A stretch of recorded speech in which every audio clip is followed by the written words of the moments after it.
Lee, I had a kid in the store Thursday, and he was a bodybuilder. The kid was what the fuck was his name? I don't know. He won't watch anyways. He was like a roofer or something. But in his day, he was like 270, pretty lean. Like he was jacked. He was a legit like bodybuilder, and he was like, yeah, he was talking about how the coolest guy he ever met was Jay Cutler and how cool he was. And we got to talking, I told him about like the show, and he's like, the first thing he said about you, he goes, you probably guessed it, but the first thing he said about you was, I don't believe those dosages he's saying. And I told him, I go, dude, I believe him. And he goes, really? And I'm like, I go, yeah, dude, because Lee has gotten himself in so much shit with supplement companies that were probably paying him fucking close to six figures, if not six figures. I was getting good money.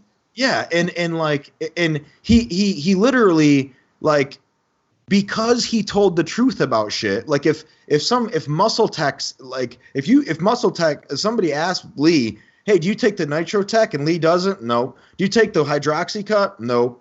He's not going to say yes until you get to the item that he takes. I said it was shit. I said it was shit. They go, Lou, you can't say that. We're paying you. I said, yes, I can. I said, yes, you pay me and I'm sponsored by you, but I'm not going to tell people your product's good when it's fucking shit, because then they're going to go buy the product, spend their hard-earned money buying this fucking product and go, why are you buying that? Because Lee Priest said it was good, so I'm going to buy it. I buy it and go, you know what? This is fucking shit. I'm not going to believe a word that cunt says ever again. I said, you can't buy me off. It's like, if the product's shit, fix it. Simple as that. But I'm not going to go tell people it's great, go spend their hard-earned money on it, and then they go, well, Lee said it's good, now it's shit. I'm not going to believe a word Lee says. You can't buy my integrity and who I am as a person. I don't give a fuck. Yes, I've lost contracts for telling the truth. I was making up near 20 grand or even more a month, down to, for a while, because I told the truth, I went from making over 20 grand a month down to making 4,000. People go, fuck, Lee, that's a big drop. I said, yeah, but you know what? I'm still me. I haven't changed. Even getting 4,000 now, yes, it sucks, but you know what? I can still go to the gym. I can still pay my rent, and I've still got food on the table. There's people a lot worse off. I don't give a fuck, but you know what? I'm not going to fucking lie to you and be a fucking, oh, yes, buy this because they're paying me. No, I'm not that type of person.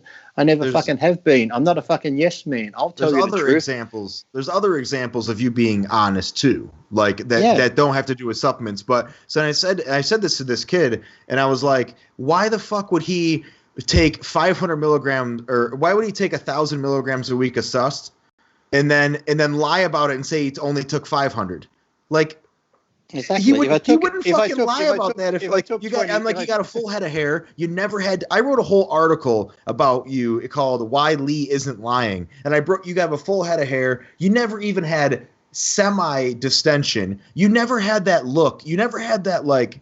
You always had a look that was like clean. You never had acne. Your skin's fine now. You don't look old. I've always said to people, look, I went up to 800 once, taking some, because Trevor from Nuclear Nutrition, big guy, remember Trevor? He was in the big dose. He goes, Lee, imagine if you did.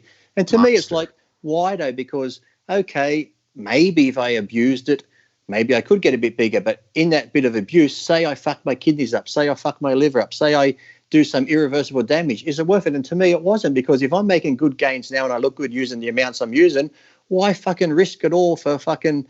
So I went up to 800 once on test, and I felt shit. My strength actually went down, and I felt crappy. And after a few weeks, when I came back down to the 400, 500, I felt great again. I felt full of energy. My strength was good, but yet abuse. That's why I told people, okay, if you believe that you need to take 12 or 1,500 of this and then this much of this, I said, why don't you just try it? Come clean. Come off it all for 6 months or 4 months. Go clean, and then go back on and do the 500, do the 400, and see how you feel. I guarantee you're going to feel just as good. You're going to make the same gains. I think Fowd on his podcast talked about the huge amount he used for a while, and then he came down a bit, and he still made the same gains. And there's a lot of people out there, when they come out and say, oh, no, I only take this much. Oh, bullshit, you're lying. Trust me, if I took 10,000 milligrams a week, I'd say, Geoff, I take 10,000 milligrams a week of test to look this way. I fucking need it. Or I need this many.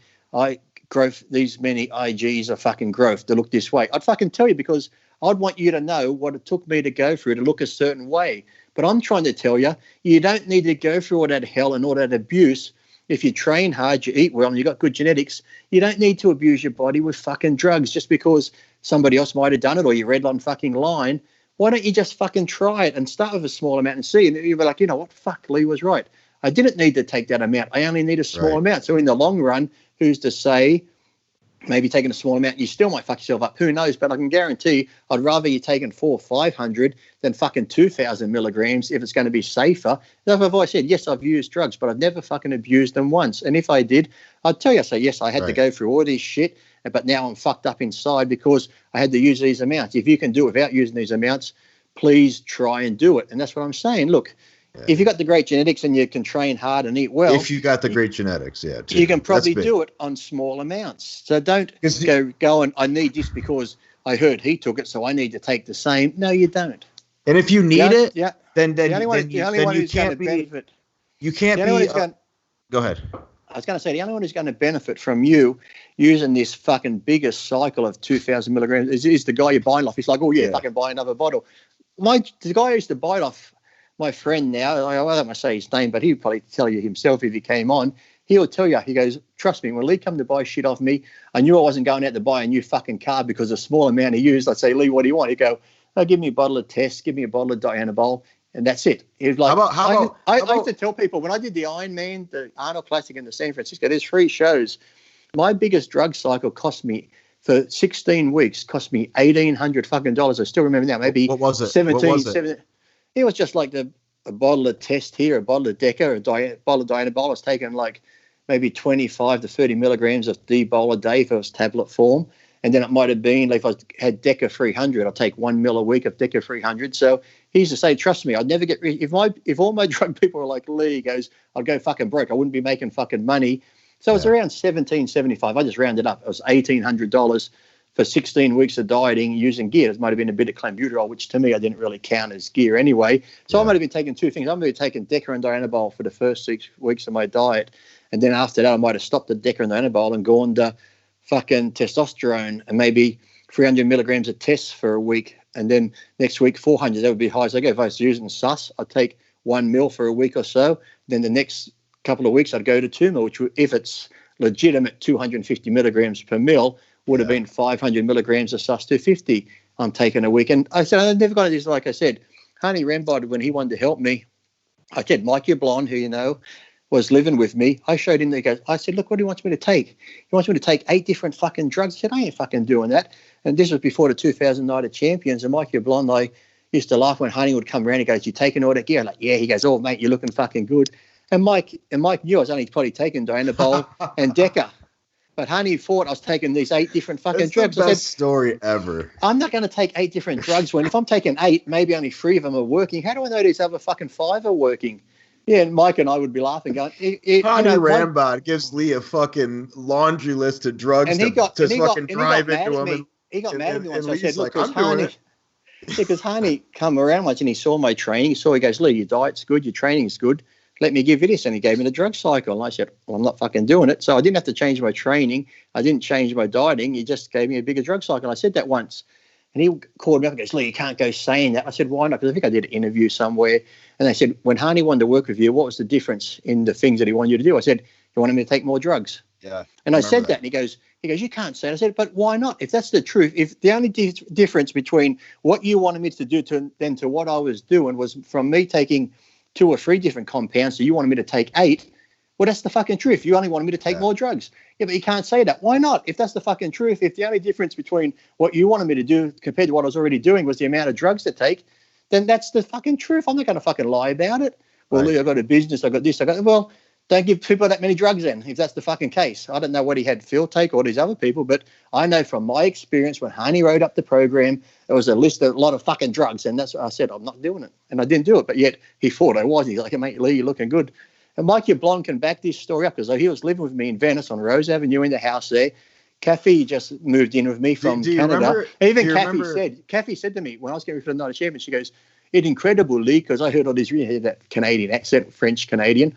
Yeah. She goes, all these rumors I heard about you, she goes, Kathy will tell you herself, she goes, I know women that are using twice as much as you, Lee. She goes, I know women that take more than you. I said, well, if they do, they do, but this is what I take, and I've always been honest about it. Like I said, Mike Yablon, we should get him on here one day because he lived with me for a year and stuff, and he could tell you plenty of stories of over the years. I've even said to Mike, if somebody asks you, did Lee abuse drugs? I said, tell the truth. If I did, Tell him, yes, he did. I lived with him for this amount of time. This is what he took. But if you ask Mike, what did Lee take? And Mike tells you, I lived with Lee. This is what he took because I gave Lee his injections. Don't then turn around and say, oh, Mike, you're fucking lying because you're his mate. No, he's not. I've told him he can say whatever he fucking wants. I've got nothing to hide. If someone says, hey, Mike, did you ever see Lee fuck a guy in the house? Mike, if you see me bring a guy home and I fucked him and you saw it, fucking say, yeah, I saw Lee stick a guy into the house and I seen him fuck him. Yes, Lee's gay a bit or bi. I seen Lee do it. I said, I don't want you to hold nothing back. I don't want you to fucking hold anything back just because you're my friend. If somebody asks you, be fucking honest. If you were there, you didn't sign a contract. I didn't say, Mike, I need you to sign this. If you live with me for 12 months, I need you to sign this disclosure that you can't disclose anything you've seen me take or anything you've seen me do or anything you saw happen in the house. If somebody asks you, you're free to say whatever the fuck you want. If you've seen it happen and I did it, say it. I don't care. Kathy direct messaged me after I wrote that article I was talking about, and she told me I should find the messages. She said something like, I fucking was married to Lee. It's Lee's ex-wife, Kathy Lefrancois, or that's probably not her name anymore. Is she remarried? I don't know. I think she remarried Scott Nolte. Yes, Scott, my friend. Scott Nolte, my friend. So she told me how like she would help you do your shots and how you hated taking shots. You hated the steroids. Like everything fucking Lee has said. To this day, I've never taken a shot where I go, get the needle ready and go whack. To this day, even a couple of years ago, I was with Aaron, and Aaron had some tests when I was over there in England. And he goes, Lee, do you want a shot? I'm like, sure. So again, he starts laughing because here I am. I got like 1 mil of test, and I'm like, 1, 2. Yeah. 1, 2, 3. No, hold on. He goes, what the fuck are you doing? I said, fuck, I'm fucking getting ready for the shot. He goes, just fucking jab. I said, I can't just fucking jab. And then I go, 1, 2. And then when I do whack it, I put the head in. I don't go straight in. I go, and then I push it in slow. He's like, why don't you just fucking push it? I said, I can't. I got to push it in slow because I hit something. It hurts. I pull it back out. Yeah. Like, I've never been able to fucking, to this day, I can't just go whack and shove it in. I go, come on, Lee, you can do it. And this is how many years I've been doing the sport for. To me, like I said, drugs was something that I knew being the sport I had to do, but it wasn't something that I felt like I fucking needed. I know, okay, to keep up with these guys, even having great genetics. If we all got great genetics and they're all using it, sadly, if I got great genetics, I got to use it too. So it wasn't saying that I felt, fuck, I need these drugs to train hard. Fuck, I need these drugs to do this. No, just because everybody else was doing it, sadly, I had to be like, you know what? I have to do it too. But every time in the off season when I wasn't taking gear, Lee, what are you on? I'm not taking nothing. Why not? Then, hey, keep your size. Because I'm still fucking eating like a pig every day. I'm still fucking training hard. Why would I lose size just because I come off the fucking gear? I don't get that mentality where these guys come off gear and they suddenly go, I'm like, what do you do? Do you stop training? Do you stop eating as well? It's impossible to lose. If you've got muscle there, you might lose a bit of water weight. It's happening a lot right now. But it's like you might lose a little bit of water weight, but how the fuck do you lose all that muscle? If you're still training and eating, the muscle just can't go and disappear because you come off the gear. I don't fucking get that.